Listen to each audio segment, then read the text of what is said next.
नमस्कार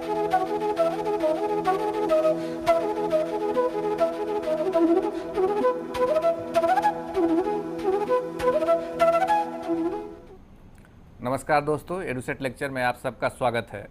आज हम लोग चर्चा करेंगे हेल्थ केयर में छाती से जुड़ी बीमारियों के ऊपर। जैसा कि आप जानते हैं, बरसात के मौसम में ह्यूमिडिटी बढ़ जाता है और कई अन्य तरह के कण वातावरण में आ जाते हैं, जिसको लेकर छाती से जुड़ी कई तरह की समस्याएं सामने आती हैं। तो कौन कौन से समस्याएं हैं, क्या बीमारी है, और जो अस्थमा के पेशेंट हैं उसको क्या परहेज रखना चाहिए, और ख़ास करके ऐसे में ट्यूबरक्लोसिस से जुड़े रोगियों को क्या ध्यान देना चाहिए, इन सभी विषयों पर आज हम लोग चर्चा करेंगे। और चर्चा के लिए स्टूडियो में उपस्थित हैं जाने माने chest physician doctor Kailash Nath Gupta. आप दिल्ली के कई हॉस्पिटल में कंसल्टेंट हैं, साथ ही विजिटिंग फेलो हैं university of Pennsylvania and fellow medical thoracoscopy Democritus university of Thrace, Greece. So मैं समझता हूं कि इनका नॉलेज और जो अनुभव रहा है लोगों को देखने के, भारत के में जो ट्यूबरक्लोसिस से ग्रसित रोगी हैं उनको क्या समस्याएं आती हैं हर दिन मौसम के बदलाव के साथ, और क्या प्रिकॉशन लेना चाहिए, इन सभी पर आज हम लोग को बताएंगे और हम लोग को लाभ मिलेगा। इस उम्मीद के साथ डॉक्टर नाथ को आमंत्रित करता हूं कि वे अपना व्याख्यान शुरू करें। Welcome sir. नमस्कार जी। जैसा कि मिस्टर अमरिंदर जी ने बताया कि हम आज चर्चा करेंगे सांस संबंधी या छाती संबंधी रोगों के बारे में। पहले तो मैं बेसिकली ये बताना चाहूँगा कि हम चेस्ट स्पेशलिस्ट क्या हैं और एक रेस्पिरेटरी डिजीज़ क्या होती है। रेस्पिरेटरी डिजीज़ की स्टडी को बोलते हैं पल्मोनोलॉजी या चेस्ट डिजीजेस, और जो डॉक्टर इसमें स्पेशलाइज करते हैं उनको कहा जाता है पल्मोनोलॉजिस्ट और अ चेस्ट स्पेशलिस्ट और अ रेस्पिरेटरी मेडिसिन स्पेशलिस्ट। सांस संबंधी बीमारियां तो बहुत सारी हैं, और जनरल ओपीडी में हम जब जाते हैं खांसी बुखार को दिखाने अक्सर जाया करते हैं। जनरल ओपीडी में करीब करीब 70% मरीज जो है सांस संबंधी बीमारियों से ग्रसित होते हैं, जिसमें कि upper respiratory tract infection, lower respiratory tract infection, tonsil बढ़ जाना, गले में खराश होना, छींके आना, ये काफ़ी कॉमन है। जो नॉर्मल रेस्पिरेटरी डिजीज़ जो स्पेशलिस्ट के पास आते हैं वो डील करते हैं निमोनिया, ट्यूबरक्लोसिस, अस्थमा, सीओपीडी जो कि फेफड़े की प्रतिरोधक बीमारी होती है, या लंग कैंसर।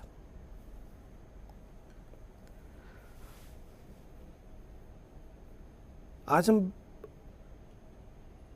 बात करेंगे ट्यूबरक्लोसिस के बारे में, जिसको कि क्षय रोग भी बोला जाता है या आम भाषा में टीबी भी बोला जाता है।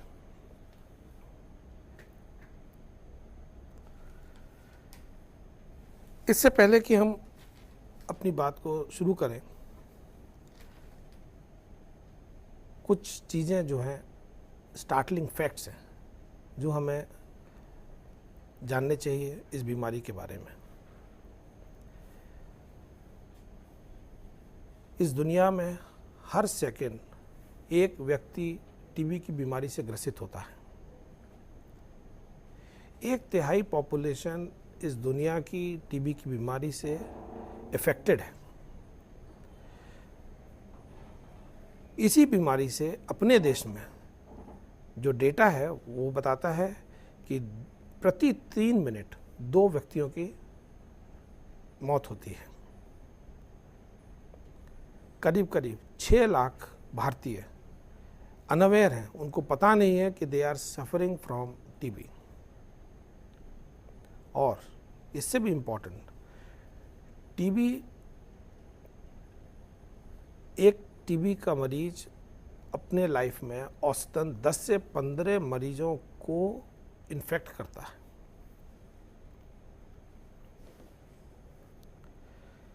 ये बीमारी है क्या? ये बीमारी बेसिकली एक कीटाणु से होती है। जिसका नाम है माइकोबैक्टीरियम ट्यूबरक्लोसिस। ये हमारे सांस की नलियों के थ्रू के जरिए हमारे फेफड़े में जाता है, जहाँ सबसे पहला इन्फेक्शन होता है। ज़्यादातर टीबी बीमारी जो है फेफड़ों में ही पाई जाती है। फेफड़े से वो किसी भी हमारे अंग में, किसी भी हमारे ऑर्गन में जा सकती है।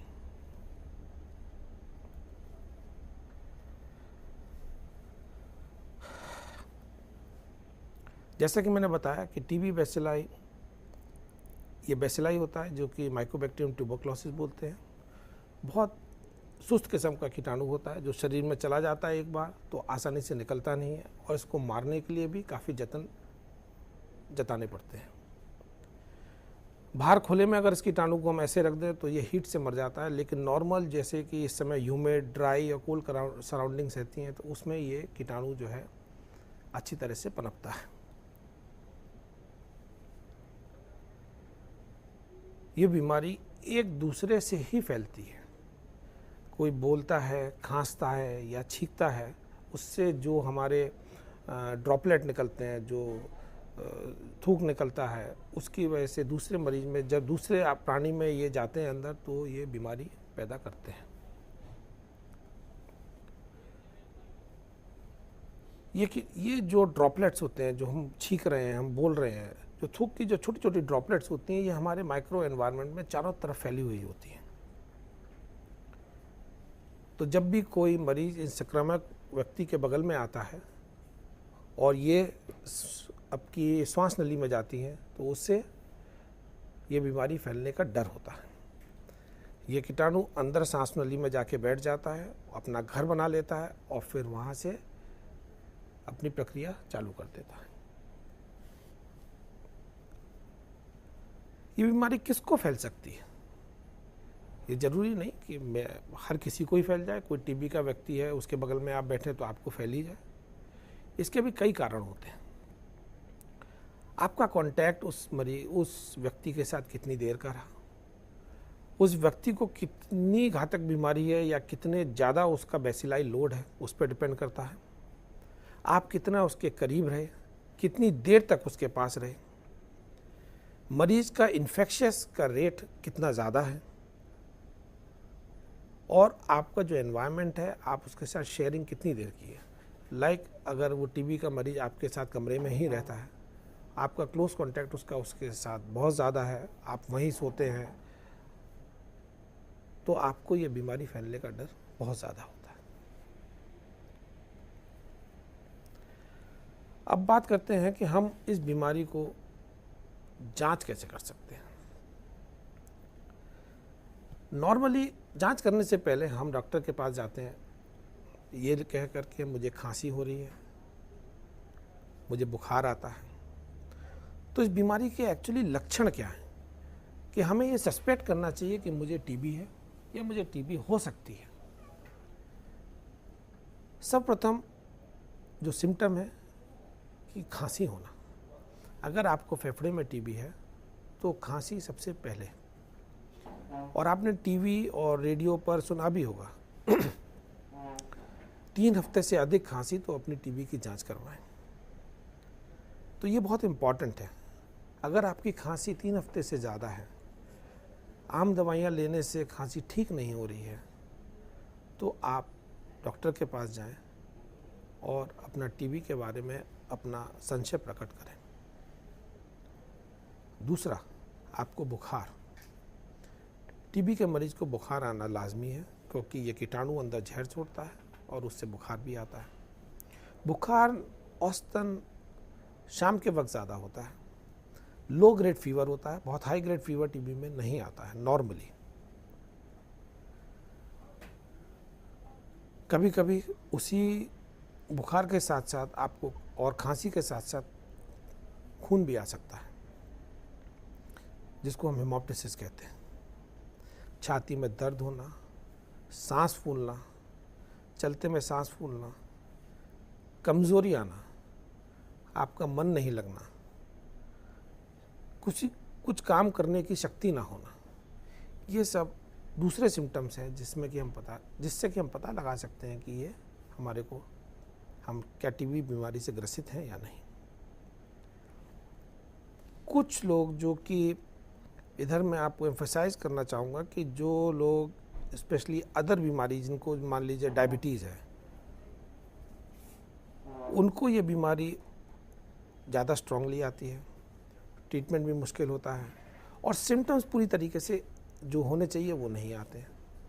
HIV इन्फेक्टेड, जिनको एड्स है, HIV है, उनमें इसी बीमारी का दूसरी तरह से प्रेजेंटेशन होता है और ज़्यादा उग्र होता है। जब आप डॉक्टर के पास जाते हैं तो आपसे डॉक्टर जो है आपके परेशानी पूछते हैं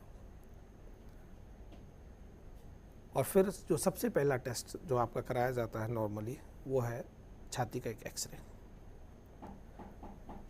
मुझे पूरी उम्मीद है कि हर किसी को जिसको खांसी रही होगी उसका छाती का एक्सरे ज़रूर हुआ होगा और एक्सरे कैसे होता है वो सब जानते हैं। एक्सरे होना सबसे इम्पोर्टेंट है क्योंकि एक्सरे के बाद एक्सरे में ही हमको दिखाई देता है कि हाँ, कोई छाती में कोई लीजन है जिसको कि हम आगे इवेलुएट करते हैं, या छाती का एक्सरे नॉर्मल है, खांसी फिर भी चल रही है तो ज़रूरी हो, कभी कभार ज़रूरी पड़ता है तो हम CT स्कैन की मदद लेते हैं उसमें। दूसरा बहुत इम्पॉर्टेंट टेस्ट है जो कि हमको टीबी के बारे में 100% बताता है, वो है बलगम की जांच। 3 दिन लगातार बलगम की जांच, सुबह ही सुबह उठते बिना कुल्ला किए, वो सबसे इम्पॉर्टेंट है। बिकॉज अगर उसके अंदर हमको कीटाणु मिलता है, हम टीबी का कीटाणु उसमें देख पाते हैं, तो ये 100% टीबी ही है, फिर उसका इलाज चालू होता है। अगर मान लीजिए हमारे को कीटाणु नहीं आए लेकिन एक्सरे में हमारे पास फिर भी कोई लीजन आ रहा है, आगे और भी टेस्ट होते हैं जिससे कि हम पता करें कि ये हम टीबी की बीमारी से ग्रसित हैं या नहीं। कई बार आपने देखा होगा कि आपको यहाँ पे हाथ के इस हिस्से में टेस्ट लगाया जाता है जिसको कि हम मॉन्टूज टेस्ट कहते हैं। आम भाषा में उसको कहते हैं टीबी का टेस्ट आपको लगा देते हैं, अगर टीबी का टेस्ट पॉजिटिव है कि नेगेटिव है। पॉजिटिव आता है, उसकी अपनी ग्रेड्स होती हैं जो कि लैब आपको बता के देती है। वो पॉजिटिव होता है तो हम मान के चलते हैं कि आपको टीबी का इन्फेक्शन है अंदर। पॉजिटिव का मतलब ये बिल्कुल नहीं है कि ये आपको टीबी की बीमारी है, लेकिन ये हमको एक सपोर्टिंग एविडेंस होता है कि हमको टीबी का इन्फेक्शन अंदर चल रहा है जो कि बीमारी में बदल गया हो। दूसरा टेस्ट आजकल वो है PCR टेस्ट। ये ब्लड के थ्रू होता है। आजकल मॉडर्न टेक्नोलॉजी के साथ ये एक टेस्ट नया एडवांस हुआ है जिसमें कि हमको जल्दी पता चल जाता है कि हमको टीबी है या नहीं। CT स्कैन की बात मैंने आपसे कही, अगर हमको एक्सरे नॉर्मल आता है तो हम CT स्कैन भी कराते हैं। CT स्कैन में हमको कुछ लीजन दिख जाते हैं तो उसके आगे हम टेस्ट करते हैं ब्रोंकोस्कोपी। ब्रोंकोस्कोपी होता है जो कि हम दूरबीन से अंदर फेफड़े के अंदर जाते हैं, फेफड़े का पानी लेते हैं जांच के लिए और उसको फिर जांच के लिए भेजते हैं। उससे फिर टीबी है कि नहीं वो कीटाणु की जांच होती है और पता चलता है।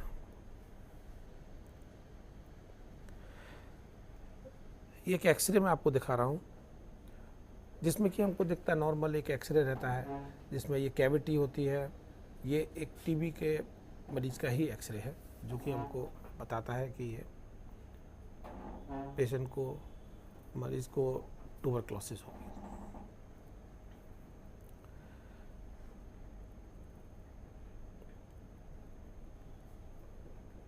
बलगम की जांच के बारे में मैं आपको थोड़ा सा और ज़्यादा बता दूं, वो ये है कि बलगम हम को नॉर्मली सुबह ही सुबह उठते ही बिना कुल्ला किए बलगम निकाल के खूब अच्छी तरीके से बलगम निकालना चाहिए। बिल्कुल गाढ़ा बलगम निकालना चाहिए, थूक नहीं देना चाहिए। जितना अच्छा हम बलगम निकालेंगे उतना ही हमको स्लाइड बना के टीबी के कीटाणु देखने में आसानी होती है।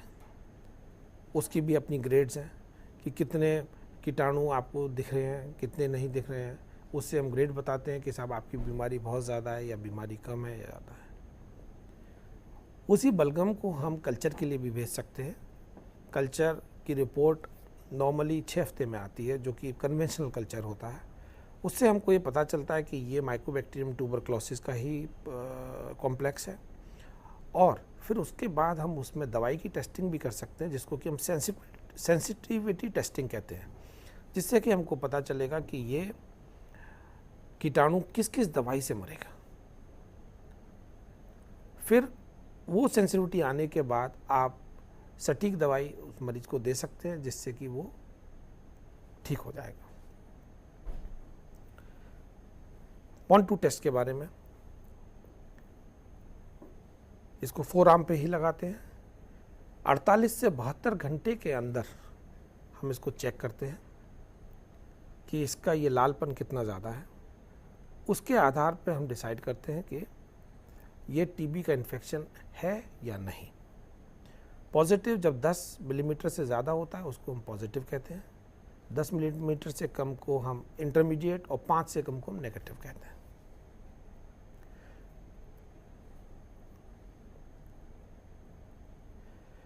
ये बात ज़रूर याद रखें कि पॉजिटिव ये टेस्ट आने का मतलब ये नहीं कि आपको टीबी ही है। इसका मतलब ये है कि आपको ट्यूबरकुलर का इन्फेक्शन है आपकी बॉडी में, ये बीमारी में कन्वर्ट हुआ है कि नहीं हुआ, ये एक अलग सवाल है, लेकिन आपको इन्फेक्शन है बॉडी में। अगर ये नेगेटिव है तो बात ही खत्म, फिर तो कोई क्वेश्चन ही नहीं है कि भाई ट्यूबरकुलोसिस है या नहीं।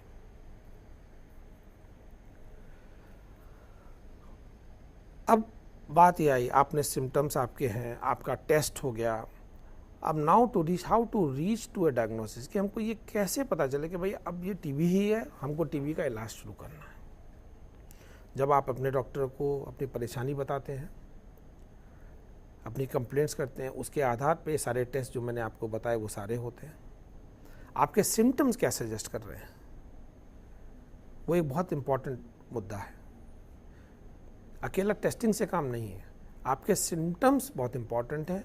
उसके साथ साथ हम टेस्ट को कोलैबोरेट करते हैं, तब एक डायग्नोसिस पर रीच होते हैं कि हाँ भाई ये ट्यूबरक्लोसिस ही है और इनको ट्यूबरक्लोसिस का ट्रीटमेंट चलना चाहिए। अब बात करते हैं कि भाई ट्रीटमेंट क्या होना चाहिए। आपको टीबी बता दी गई कि आपको टीबी है, फेफड़े में टीबी हुई है, अभी आपको पहले कभी नहीं थी, आपको पहली बार ये टीबी हुई है, तो हमको इलाज क्या लेना चाहिए। टीबी को ट्रीटमेंट को बहुत WHO ने, वर्ल्ड हेल्थ ऑर्गेनाइजेशन ने बहुत सिंप्लीफाई कर दिया उस ट्रीटमेंट को, और बहुत स्टैंडर्डाइज कर दिया उस ट्रीटमेंट को। बेसिकली डिवाइड कर दिया है as intensive phase and continuation phase. और टीबी के इलाज के लिए सरकार ने, भारत सरकार ने डॉट्स प्रोग्राम भी चलाया है कि आप डॉट्स, आपके इलाके में आप डॉट्स केंद्र पता कर सकते हैं, डॉट्स केंद्र में जाके आप अपना इलाज करवा सकते हैं, जो कि पूरी तरह फ्री है। आपको दवाइयाँ बिल्कुल फ्री मिलेंगी वहाँ से।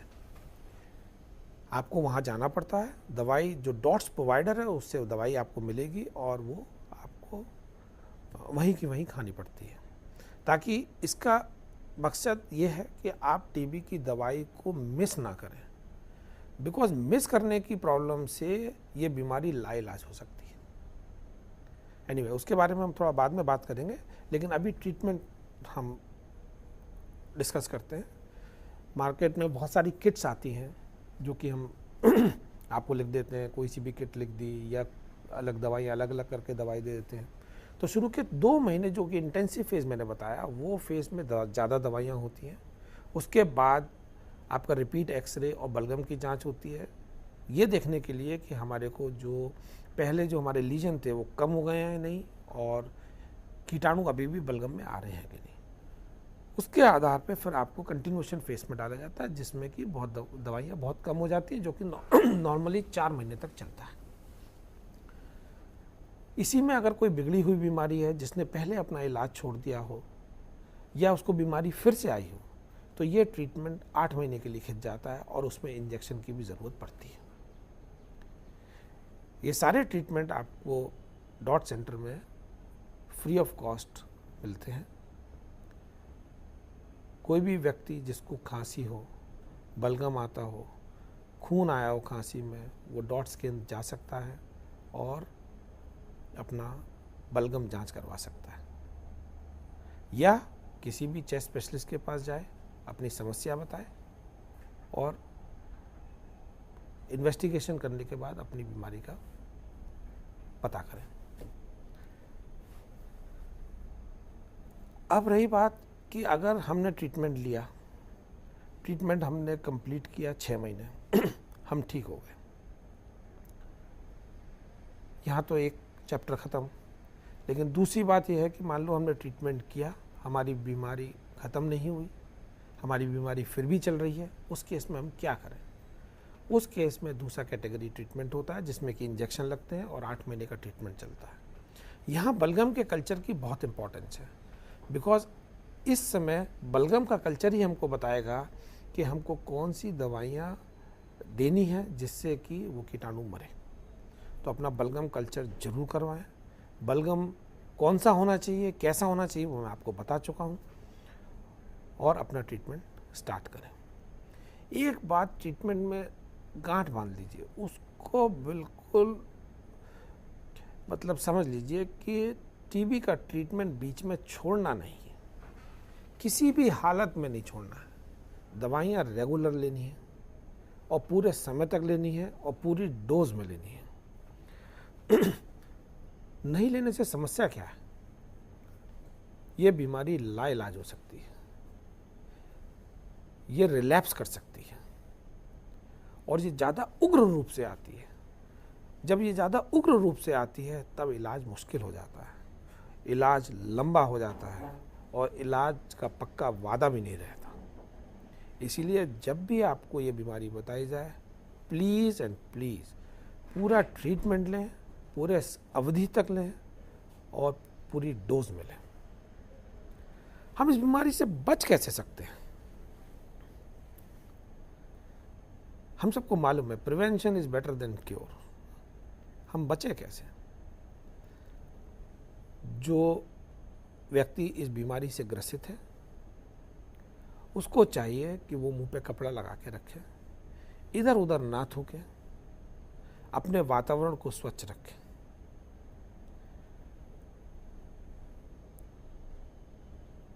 जो नॉर्मल व्यक्ति हैं उनको अपना पौष्टिक आहार खाएं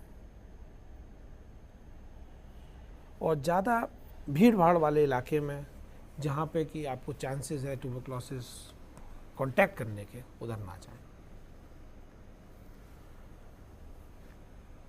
आपने देखा होगा बच्चों को पैदा होते ही एक बीसीजी का टीका लगाया जाता है इधर, वो टीका जरूर लगवाएं। हर पैदा होने वाले बच्चे को बीसीजी का टीका जरूर लगवाएं।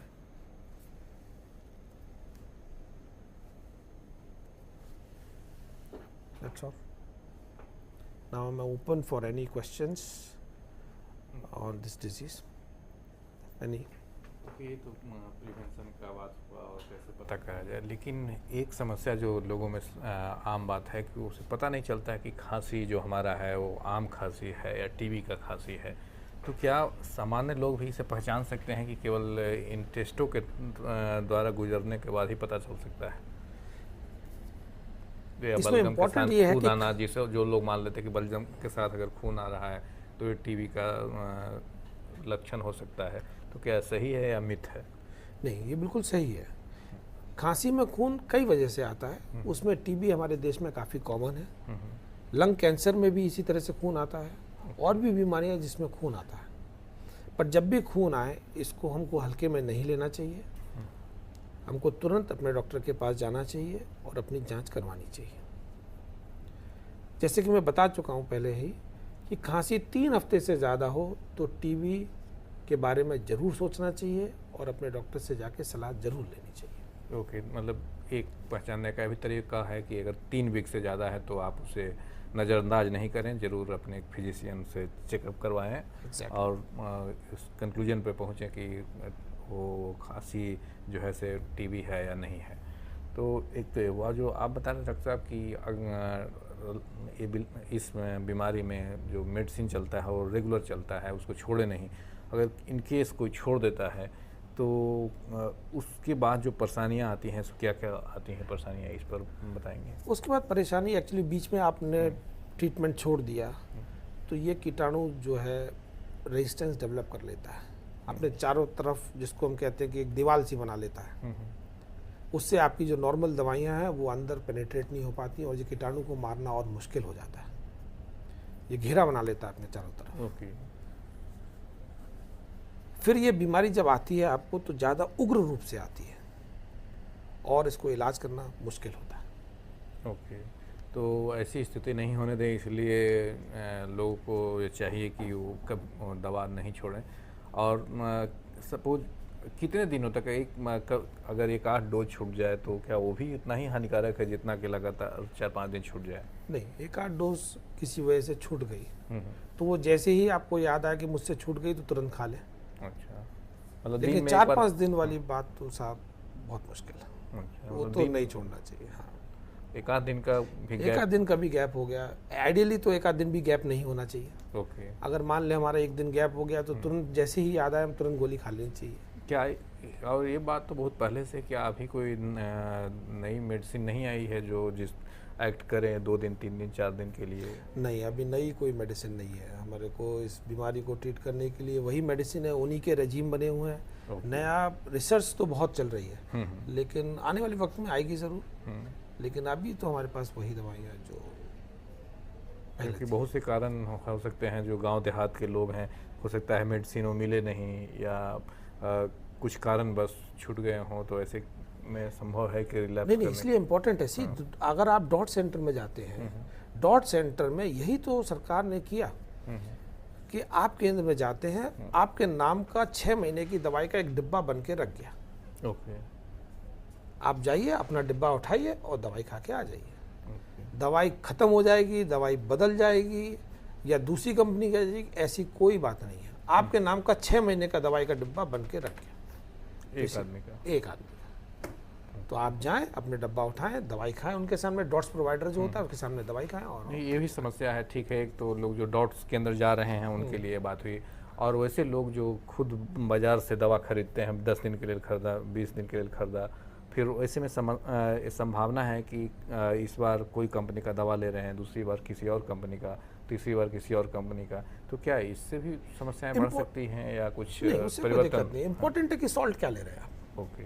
इम्पोर्टेंट है कि हम सॉल्ट क्या ले रहे हैं, और जो सॉल्ट लिखा गया वो सॉल्ट मिल रहा है, स्टैंडर्ड कंपनी का है तो कोई दिक्कत नहीं है, आप लीजिए। लेकिन मैं जो प्रैक्टिस करता हूँ वो नॉर्मली, जैसे किसी को टीबी की दवाई मैं स्टार्ट कर रहा हूँ मान लीजिए, तो मैं उसी के घर के किसी सदस्य को उसका डॉट्स प्रोवाइडर बनाता हूँ और उसको जिम्मेवारी देता हूँ कि साहब ये आपके सामने दवाई खाएंगे और जब मेरे पास आएंगे फॉलोअप के लिए तो मुझे को खाली पत्ते लेके आएंगे। That is important. तो ये मैं उसी के घर में एक डॉट्स प्रोवाइडर, एक डॉट्स केंद्र वाला जो वो है कंसेप्ट है, वो मैं वहाँ पे इंट्रोड्यूस करता हूँ। ओके, तो ये बहुत ज़रूरी है। बहुत ज़रूरी है कि आप टाइम से सही डोज में सही वक्त तक दवाई लें। अच्छा, मौसम का इस बीमारी पर क्या असर पड़ता है? क्योंकि दूसरे देशों में तो कुछ कहीं सर्दी है तो लगातार सर्दी है, कहीं गर्मी है तो लगातार गर्मी है, लेकिन भारत में मौसम बदलते रहता है, तो ट्रीटमेंट ऑफ लाइन तो हम लोग सेम फॉलो कर रहे हैं, तो क्या मौसम का भी असर ट्यूबरक्लोसिस पेशेंट पे पड़ता है या उसके कोर्स ऑफ लाइन ऑफ जो मेडिसिन है उस पर? ऐसा मौसम का आप मतलब टीबी से ग्रसित होने के लिए या कुछ होने कोई ऐसा कोई वो नहीं है, बट हाँ जहाँ पे ह्यूमिडिटी ज़्यादा है, जहाँ क्लाइमेट थोड़ी सी टेम्परेट टाइप है, आप क्लोज सराउंडिंग्स में रहते हैं, वहाँ पे आपको ये बीमारी फैलने के चांसेस ज़्यादा होते हैं। तो क्लोज सराउंडिंग्स में हाँ, जैसे कोई इन्फेक्टेड आदमी है जिसके पास आप रहते हैं, उसी कमरे में छोटा कमरा है उसमें रहते हैं, तो वो फैलने के चांसेस ज़्यादा होते हैं। तो जो खांसने के बाद या जनरली क्या लोग करता है, खांसते समय दूर हो जाता है या ढक लेता है, उस समय फैलने की संभावना ज़्यादा रहती है या किसी भी रूप में?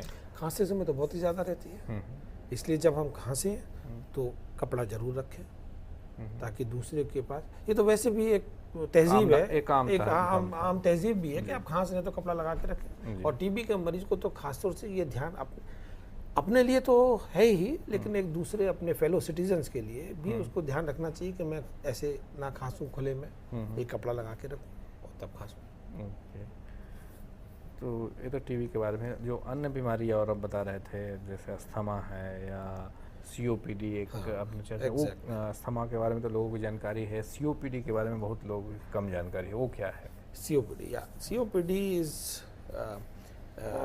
Chronic obstructive pulmonary disease. ये पुरानी फेफड़े की प्रतिरोधक बीमारी होती है। इस पर हम लोग चर्चा करेंगे डॉक्टर साहब। पहले एक उत्तर प्रदेश से अजय शर्मा जी हैं, उनका सवाल लेते हैं। और नमस्कार अजय शर्मा जी, कृपया अपना सवाल पूछिए। नमस्कार। नमस्कार, सवाल पूछिए। सर, ये मैं जानना चाहता था कि कॉक्स एब्डोमेन के पुराने पेशेंट थे, तो हमारी वाइफ है वो, फिर वो ठीक हो गई, लेकिन अब उनका डाइजेशन ठीक नहीं रहता है। मे भी फिर से पॉसिबल है क्या? तो पहले उनका टीबी था, वो इलाज हुआ तो वो ठीक हो चुके हैं, लेकिन अभी भी उनका डाइजेशन का प्रॉब्लम है। क्या उसके कारण भी है या कि इसका अलग से प्रॉब्लम है? नहीं, ये डाइजेशन का प्रॉब्लम तो आपका सेपरेट प्रॉब्लम हुआ। टीबी जो था वो आपका ठीक हो गया। तो आई थिंक अगर डाइजेशन की कोई प्रॉब्लम है तो आप एक गैस्ट्रोएंटरोलॉजिस्ट से मिलें और अपने डाइजेस्टिव सिस्टम को एक बार दिखवाएं। ओके, तो उसके लिए अलग से वो चेकअप करवाएं, ज़्यादा अच्छा है। हम लोग चर्चा कर रहे थे सीओपीडी के बारे में, तो सीओपीडी क्या है पहले तो ये हम लोग जानें। जैसे मैंने बताया, ये फेफड़े की एक प्रतिरोधक बीमारी होती है।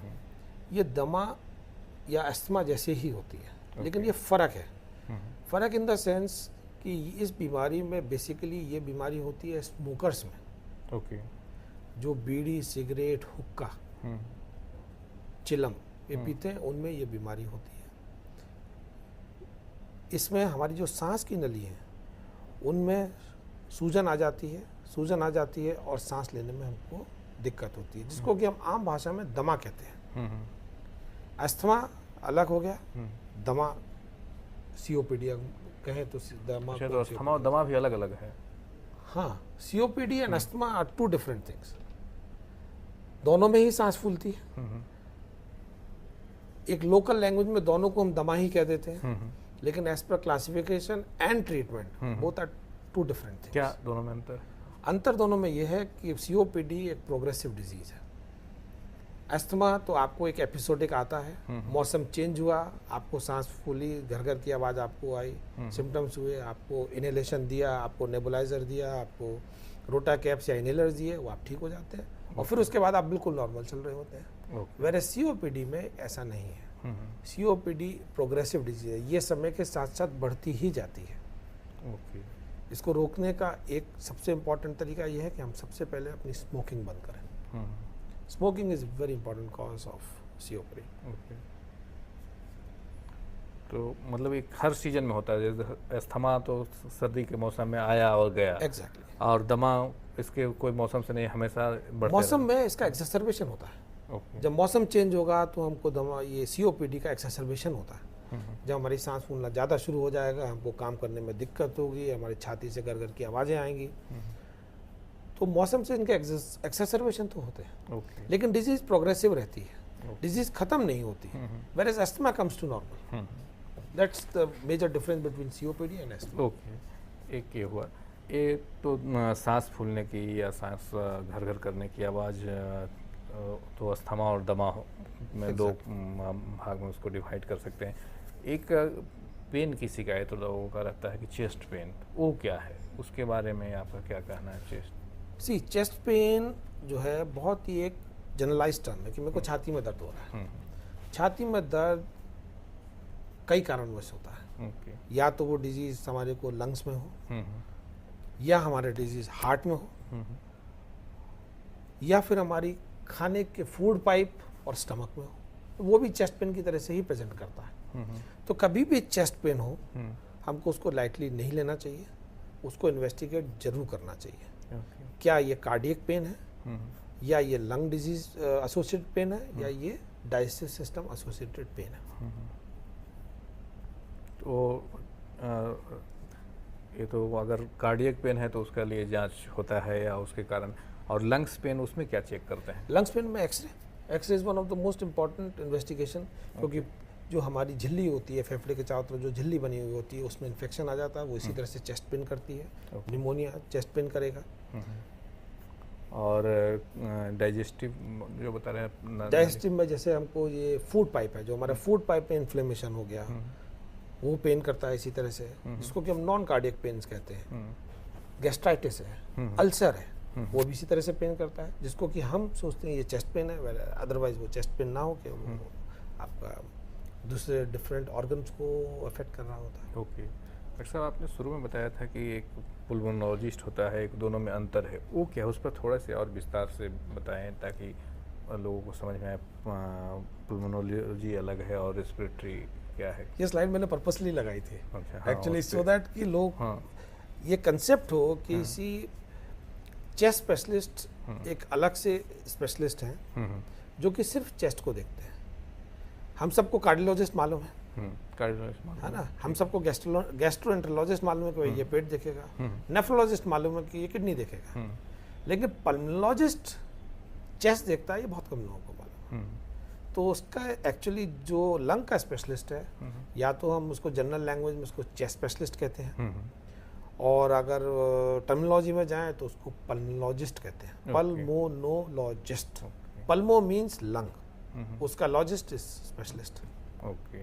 और रेस्पिरेटरी स्पेशलिस्ट, जो लंग्स वाला को देखा पल्मोनोलॉजिस्ट, और रेस्पिरेटरी मीन्स सांस, नहीं दोनों सेम है? सेम। ओके ओके, पल्मोनोलॉजिस्ट और चेस्ट स्पेशलिस्ट दोनों सेम है। ओके, तो इसमें जो देखते हैं लंग्स स्पेशलिस्ट में, वो क्या क्या देखते हैं, या उसकी मेजर बीमारी क्या है? चेस्ट स्पेशलिस्ट जो है वो बेसिकली मेजर बीमारी लंग्स एसोसिएटेड है। हाँ, तो क्या है मेजर बीमारी उसकी? वो मैंने आपको सबसे पहले बताया था, pneumonias, tuberculosis, lung cancer, asthma, COPD, interstitial lung disease जिसमें कि फेफड़ा सिकुड़ जाता है, ओके, ऑक्यूपेशनल लंग डिजीज होती है जो कि आप ऑक्यूपेशन एसोसिएटेड होता है, जैसे कि आप इसमें सैंड ब्लास्टिंग में काम करते हैं, पत्थर तोड़ने का काम करते हैं, उससे आपको डिजीज होती है, सिलिकोसिस उसको कहते हैं। इस पर चर्चा करेंगे। SDM कॉलेज उजिरे से दर्शक हैं, उनका सवाल लेते हैं। नमस्कार, कृपया अपना सवाल पूछिए। हेलो जी, अपना सवाल पूछिए। My name is sir, I want to because there is a prevention from the attack from the when we are communication. In that we can affect that TB, but some doctor will advise us there is no like that we can't attack that TB like that I heard. So I want to more know about that, sir. Can you make your question specific so that we can answer it? Sir, when the communication air through the air the TB will attack or not, but that doctor will says that not like that. Okay. Is true or false? I couldn't follow. Through ear, how much it's effectively communicate the TB and all that? TB का Communication, transmission, हाँ, TB transmission. is transmitted through airborne. Okay. When an infected person he coughs, so that droplet they get into the other person's system, and they cause the disease. So basically it's a airborne disease and contacted from person to person. Okay. So how much distance is the safe distance? ऐसा तो this not you cannot quantify कि this much distance is the safe distance. Okay. Important is कि आप once you are talking you are not आप कपड़ा रख रहे हैं, and एक simple normal hygiene जो होती है हमारी, वो उसको maintain करें, that's I think is important. Okay. So fine. So we were talking about the pulmonologist and chest specialist, and as now think the clear it's a between difference between others. So now we focus on these diseases like asthma, दमा और pneumonia. Pneumonia का क्या है, क्योंकि वो भी एक इसका पार्ट है, तो वो भी थोड़ा जान ले लोग कि अगर ये है तो। निमोनिया नॉर्मली हम बोलते हैं कि भाई निमोनिया बच्चे को हो गया है या किसी को निमोनिया से ग्रसित है। निमोनिया लंग का इन्फेक्शन है, ये कम्युनिटी एक्वायर्ड होता है हॉस्पिटल एक्वायर्ड होता है, उसके अलग अलग क्लासिफिकेशंस हैं। ओके। बट ये कम्युनिटी एक्वायर्ड निमोनिया होता है जिसमें कि हमको कीटाणु अंदर चला जाता है, जो कि टीबी का कीटाणु नहीं है, बट डिफरेंट कीटाणु है। वो अंदर जाता है, हमको लंग में इन्फेक्शन करता है, उससे हमको बुखार आता है, छाती में दर्द होता है, सांस फूलती है, जो कि हम एक्सरे में देखते हैं कि ये पैच है, एक एक्सरे में दिखता है हमको, और उसका फिर ट्रीटमेंट देते हैं। मतलब इन्फेक्शन किसी भी तरह का वो एक निमोनिया हुआ। Yes, infection of the lung जो कि इन्वॉल्व करता है लंग को, तो हम उसको निमोनिया करा और देते पानी जाना भी कुछ लोग बोलते हैं कि पानी चला गया है, कुछ ऐसा है कि ऐसे ही लंग्स में पानी हो गया। हैं। हाँ, अच्छा, दैट्स ये- इम्पोर्टेंट। अच्छा, ये क्या है? लंग्स में पानी भर जाना ना, नॉर्मली क्या होता है, हमारे फेफड़े के चारों तरफ एक झिल्ली होती है और चेस्ट वॉल की तरफ भी एक झिल्ली है, इन दोनों के बीच में पानी आ जाता है। ओके। तो अब ये पानी आने के कारण बहुत होते हैं। नॉर्मली क्या होता है, हमारे शरीर में ये पानी बनता है और एब्जॉर्ब होता है। ये तो भगवान ने ऐसी प्रक्रिया बनाई है कि बनेगा और एब्जॉर्ब होगा। लेकिन जब हमारे फेफड़े में कोई बीमारी आती है, कोई डिजीज, कोई कारणवश, या तो इसका बनना बढ़ जाता है या इसका एब्जॉर्प्शन कम हो जाता है। तो उससे होगा क्या कि हमारे फेफड़े में पानी भर जाएगा। तो जब पानी भर जाएगा तो आपको सिम्टम्स वही छाती में भारीपन है, छाती में दर्द होना, वीकनेस, ये सब शुरू हो जाता है। Then you get x-ray done. X-ray में आपको पता चलता है कि भाई लंग्स में तो पानी है। Now it is important to find out कि ये पानी क्यों है और ये पानी किस वजह से आया। ओके। कई बार होता है कि सब मेरे पास पेशेंट आते हैं जिसने उन्होंने बोला कि सब मेरे लंग्स में पानी बताया है, ये तो टीबी हो सकती है, आप टीबी का ट्रीटमेंट स्टार्ट कर दीजिए। No, important is to find out कि ये पानी किस वजह से आया। जब आपको ये मालूम है कि ये किस वजह से आया तो आप उसका इलाज भी कर सकते हैं। ओके। पानी, किसी का हार्ट कमज़ोर है उससे भी लंग्स में पानी आता है, लिवर की डिजीज़ है उससे भी पानी आता है, किडनी की डिजीज़ है उससे भी फेफड़े में पानी इकट्ठा होता है। So it is important to find out कि ये पानी किस चीज़ का है और उसके साथ साथ उसका निदान किया जाए। ओके। मतलब पहले वो जानकारी हो जाने के बाद उसको रोकना पड़ेगा, तभी वहाँ कंट्रोल कर सकते हैं। इधर एब्जॉर्प्शन बढ़े या फिर उसका प्रोडक्शन कम हो, तब तो पानी खत्म होगा। Okay. So that's important. Okay. एक और जो इसमें बात है कि एक आपने बताया कि सिकुड़ जाता है, लंग सिकुड़ जाता है और फैल जाता है, दोनों कॉन्ट्रैक्शन एक्सपेंशन। तो एक किस वजह से होता है और क्या है, इससे बचाव के क्या कारण है? लंग्स का सिकुड़ना इट्स ए बिल्कुल different subset of a disease, okay. जिसको कि हम इंटरस्टिशियल लंग डिजीज कहते हैं। जो हमारी लंग की पेरेन्काइमा होती है उसमें थिकनिंग शुरू हो जाती है। उससे क्या होता है, जो नॉर्मल हमारा फेफड़ा मान लीजिए ऐसे चलता है तो वो सिकुड़ के थोड़ा छोटा हो जाता है। सेकंड, इसमें क्या होता है कि नॉर्मली हम जब सांस लेते हैं तो फेफड़ा हमारा पूरा खुलता है, पूरा बंद होता है, पूरा खुलता है, पूरा बंद होता है। जब ILD है उस केस में हमारे फेफड़े का जो खुलना और ये बंद होना है वो रेस्ट्रिक्ट हो जाता है, जिससे कि हमारे को ऑक्सीजन और कार्बन डाइऑक्साइड के आदान प्रदान में समस्या आती है। तो इसमें जो इसको दूर भी किया जा सकता है क्या? इसका कैसे इसको दूर किया जा सकता है? नहीं, इसको दूर तो नहीं किया जा सकता, इसको डायग्नोस किया जा सकता है कि साहब आपको ILD है। लाइकवाइज उसका जो ट्रीटमेंट है वो आपको ट्रीटमेंट दिया जाता है। ओके। लेकिन आप ILD से ये कहें कि साहब मैं प्रिवेंशन कर लूँ, जैसे हम टीबी के साथ करते हैं या हम COPD के साथ करते हैं कि हम स्मोकिंग ना करें, हमारे को COPD नहीं होगी, ओके। तो वो नहीं है। ये जो हम लोग बात कर रहे थे कि सिकुड़ने का, ILD का फुल फॉर्म क्या हुआ? Interstitial lung disease. ओके। तो इसकी कोई वजह भी है? इसके मल्टीफैक्टोरियल बीमारी है ये, जिसमें कि हम कैन बी इम्यूनोलॉजिक हो सकती है, इन्फेक्टिव हो सकती है, उससे कई कारण हैं।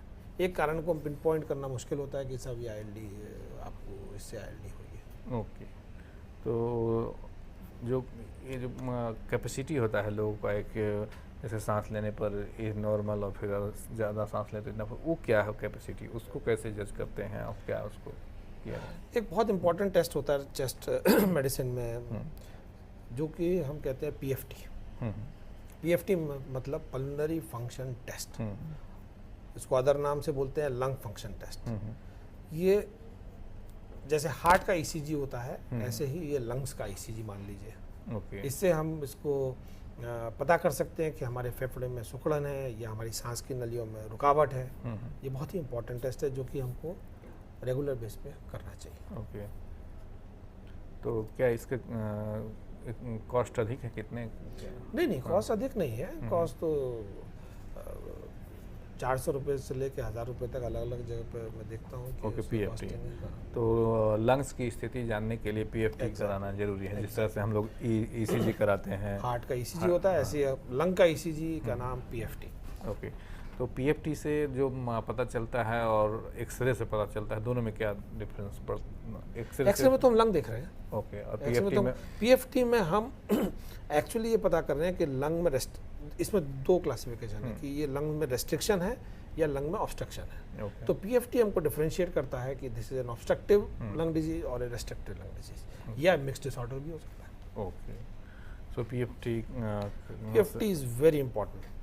किसी को भी खांसी है, सांस फूलती है, पीएफटी जरूर होना चाहिए, जो कि हमको आगे का रास्ता दर्शाता है, हमको ट्रीटमेंट में मदद करता है, हमको प्रोग्नोसिस में मदद करता है, क्या दवाइयाँ देनी है इस बीमारी में, इस कंडीशन में, हमको वो भी बताता है। ओके, तो क्या ये सभी जगह उपलब्ध है पीएफटी की सुविधा? नॉर्मली चेस्ट स्पेशलिस्ट के पास तो सभी के पास उपलब्ध है।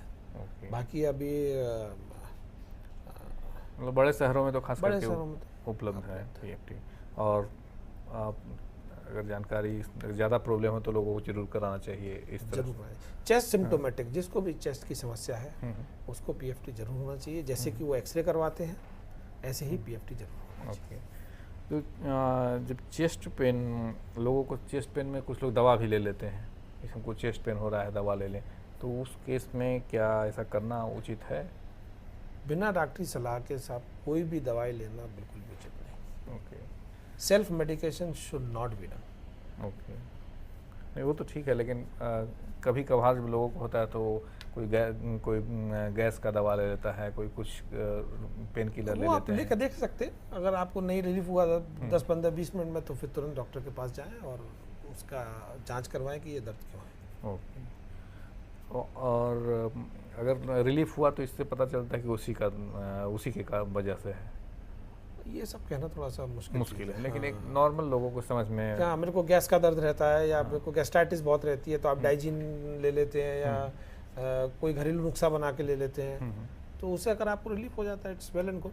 ओके, लेकिन ऐसे नहीं लेना चाहिए। हाँ। और ये भी कोई खास मेडिसिन इसके लिए नहीं है कि अगर चेस्ट पेन में हो तो ये आप जो फर्स्ट लाइन ऑफ मेडिसिन है उसको चलाने का? नहीं, सेल्फ मेडिकेशन तो बात ही नहीं है। हाँ, नहीं, जैसे जैसे हम जनरली लोग को- दूसरे पेन हुआ, बॉडी पेन हुआ तो लोग पैरासीटामोल ले लिया, पैरासीटामोल ले लिया, ब्रूफेन ले लिया, या सर दर्द हुआ तो डिस्प्रिन ले लिए। इस तरह का जो चेस्ट पेन के साथ नहीं। घरेलू नुस्खे लोग बना रखे हैं। चेस्ट पेन के साथ ये you can't just leave your chest pain like this because it could be cardiac, okay, है ना। तो कार्डियक है तो तुरंत ही इंटरवेंशन की ज़रूरत है, तुरंत ही सब कुछ की ज़रूरत है। तो आप ऐसे उसको लाइटली ना लें, अपने चेस्ट पेन को लाइटली ना लें।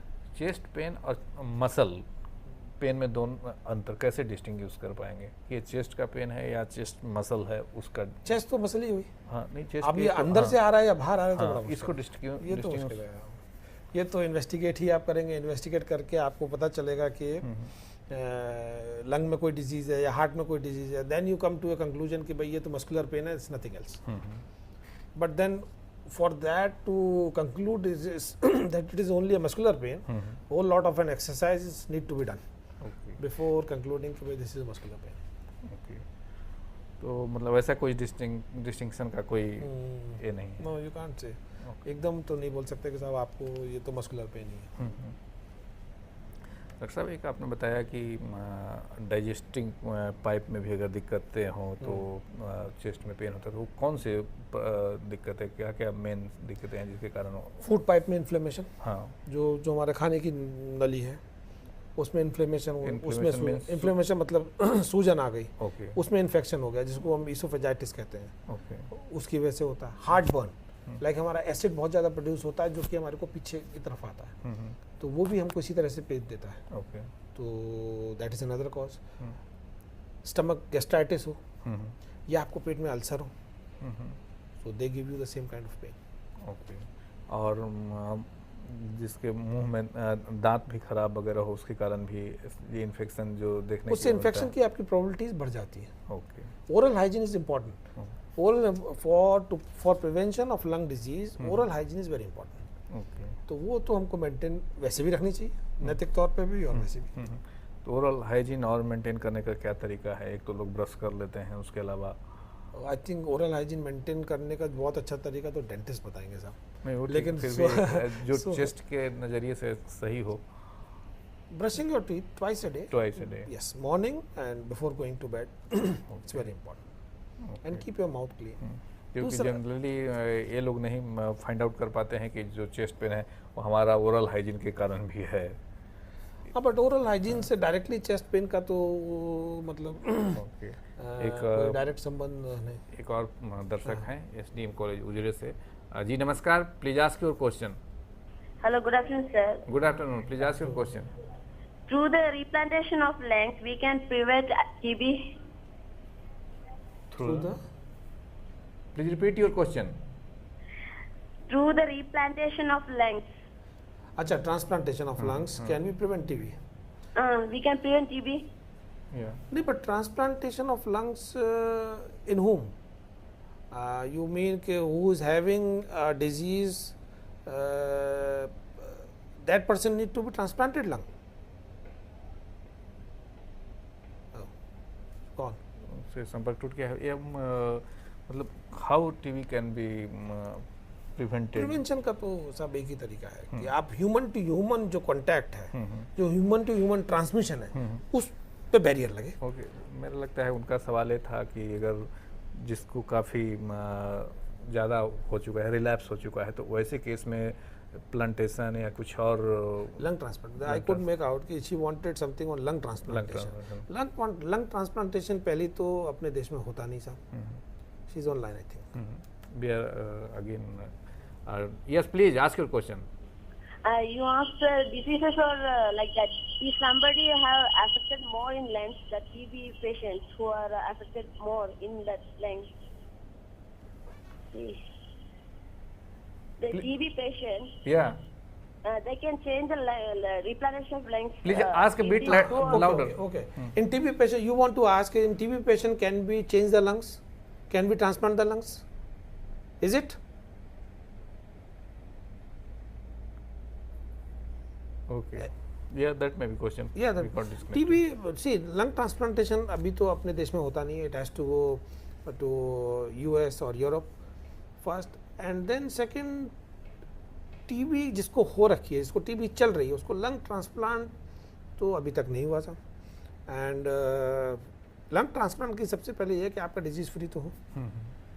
TB आपको डिजीज, यस, बेसिकली जो TB में हमारे जो लंग सर्जरी इन्वॉल्व हैं वो ये है कि हम लोब निकाल देते हैं, फेफड़े का एक हिस्सा निकाल देते हैं, या पूरा फेफड़ा हम निकाल देते हैं. ओके, लेकिन फेफड़ा निकाल के दूसरा फेफड़ा उसमें नया लगा देना, वो अभी तो more of an investigational purpose और वैसे हो सकता है. in coming days may be possible. Coming days में भी possible, yes. So far only a part of the lung can be Exactly. अभी तो हम उससे operated and ऑपरेट all करके उसको निकाल सकते that. Okay, so even in because I think maybe critical condition, so how one can save the life in from the to the person who is facing critically TB problems? How can we do that? हैं. Save the life, Yeah. एक ही principle, anybody suffering from TB, right medicine, right dose, adequate time and regular treatment Okay. is the key for treatment of tuberculosis. Okay. So I hope this is the what exactly one need to understand that लगातार दवा और सही सही dose मात्रा में और सही समय पे अगर इलाज हो जाए तो आप टीबी से बच सकते हैं. और ये लाइलाज रोग नहीं है, इसका इलाज उपलब्ध है. आपको सरकार की ओर से भी काफ़ी इस पर ध्यान दिया जा रहा है. डॉट सेंटर, और अभी हाल में एक इंटीग्रेटेड या कुछ इसके लिए भी एक नया और प्रोग्राम लॉन्च किया गया है, वो DOTS plus program, dot plus program. वो that's a DOTS plus program. तो वो उनके लिए है जिनको कि MDR TB हो गई है. ओके, सो सरकार भी इस ओर काफ़ी फिक्रमंद है और लोगों को कैसे टीबी से बचाया जाए उसके लिए काफ़ी प्रयास कर रही है. तो मैं समझता हूँ कि मित्रों, आप लोग भी आसपास के इलाकों में, या जब लगे कि नहीं कोई टीबी से ग्रसित हैं तो उन्हें आप गाइड कर सकते हैं, उन्हें डॉट सेंटर पर ले जा सकते हैं और इस बीमारी से निजात दिलाने में अपनी अहम भूमिका अदा कर सकते हैं। इस उम्मीद के साथ आज के व्याख्यान को यहीं विराम देंगे और यह कहते हुए कि यह प्रोग्राम सिर्फ आप तक ज्ञान पहुंचाना है, न कि इलाज करना। तो कृपया इसको सुनकर आप इलाज नहीं चालू करें, बल्कि इलाज करने से पहले डॉक्टर्स के पास ज़रूर जाएं, उसके बाद ही कोई भी दवा या कोई किसी तरह के इलाज शुरू करें।